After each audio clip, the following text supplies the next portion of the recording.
Welcome to another Simple Dad iPhone tutorial. In this video, I'll show you how to turn on airplane mode on your iPhone running iOS 16. If you're new here, please subscribe to see more videos like this and don't forget to like this video. So what is airplane mode? Airplane mode basically turns off all the wireless function of your iPhone. Features like mobile signal and Wi-Fi, it's turned off, except for Bluetooth.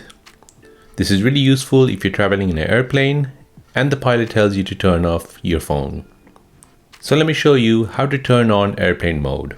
So there are two ways you can turn on airplane mode. The first and the most simple way is to go into settings. Next, find airplane mode. Go ahead and enable that.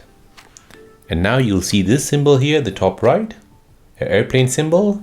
That means airplane mode is enabled. Now the second way of enabling airplane mode is to go into your control center. So go ahead and open up your control center. Once that is open, you'll see airplane mode icon here at the top left. Go ahead and tap on it. And now you'll see this airplane icon appear at the top left. That means airplane mode is enabled. You can go ahead and go back to the home screen and you'll see the same icon here at the top right. And that is how to enable airplane mode on your iPhone running iOS 16. If this video is helpful, then please subscribe to see more videos like this. If you have any other questions, then please do let me know in the comment section down below. Thanks for watching and see you in the next one.